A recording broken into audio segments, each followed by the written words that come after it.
Hey guys, we had another question sent in by a family over email, and I thought again it'd be best to just answer it with a YouTube video so that all families can kind of benefit from what I was going to tell them. So the question was, during the fall or during the school year, how should we balance doing extracurricular activities and doing school? And again, as in the last video, the word balance was thrown in. And I kind of like to think of it more as a prioritization or a sacrifice than a balance. Because if you're perfectly balancing it, that's a 50-50 split.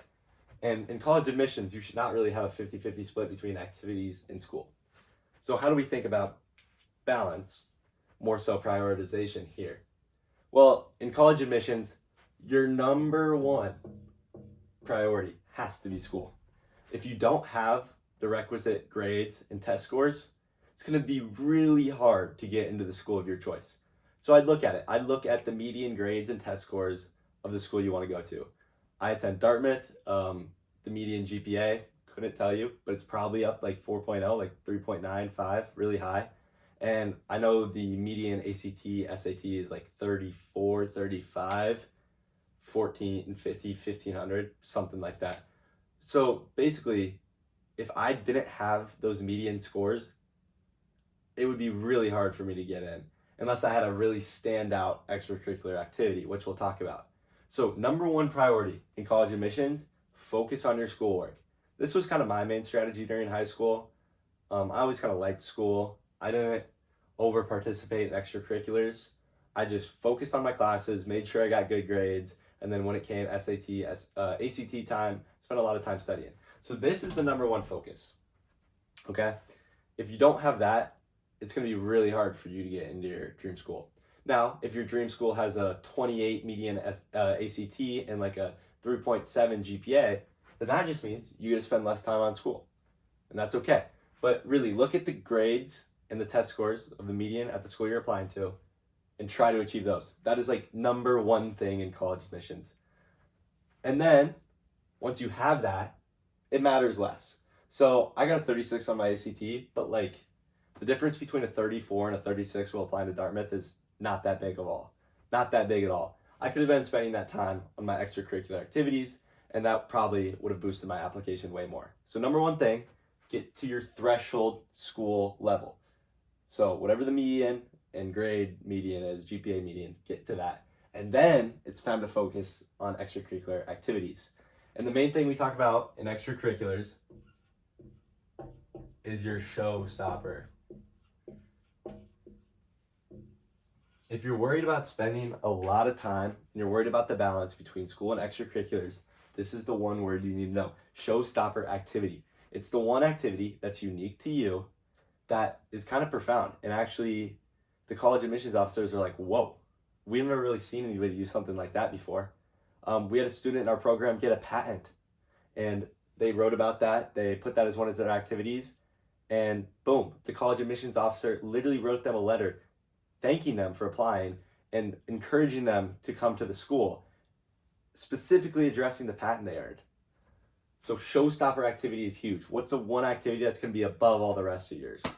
For me, I didn't really know about this. My showstopper activity, I guess, in retrospect, was golf. It's not that unique, but I did a lot of great things in golf. I played in a national high school tournament with my team. We won the state tournament. So that was kind of what set me apart. Now, this is less so about time and results and more so about your intention. So it doesn't matter that you put 80 hours a week into your business that you're starting. Although like a business that you'd start is a great showstopper activity, it can be something smaller. It could be you spend 5 hours a week writing a blog about famous mathematicians from history and kind of what they can teach you. Or maybe you write or create YouTube videos about famous people from history and their productivity strategies, like Ben Franklin, Isaac Newton. You talk about stuff like that. These are just two kind of examples off the top of the head, but it really can be anything that's different than what the normal student's doing, like being a president of their science club or being in math Olympiad. So that is what matters the most if you're worried about balance and you're worried about time. You first have to hit your school's threshold for grades and test scores, and then you work on your showstopper activity. Everything after that is kind of just fill in. So the fill-in's important, but it's not as important as the showstopper. And when we talk about the fill-in, we want it to relate to our story. So the story kind of is what we're telling the admissions officers about ourselves. So for me, in retrospect, I should have made my story about how I wanted to major in math. Major is a great kind of focal point of the story because it's obviously like what you want to do with your future. So telling my story, I would have my Showstopper be, like I said, like a blog talking about famous mathematicians. And then for the fill-in, all my other extracurricular activities, it could be things that relate to math in some way. So like I said, math Olympiad, math tutor.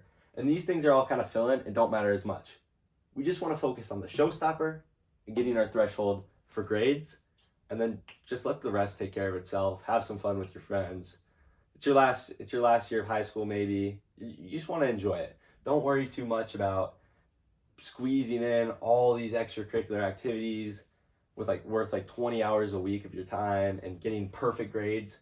Basically, threshold for grades, Showstopper activity, and then the rest of the time in the world, do what you want with it. These are the two keys to college admission success when we talk about extracurricular activities in school. I hope you guys learned a thing or two and this answers the question. We'll see you in the next video.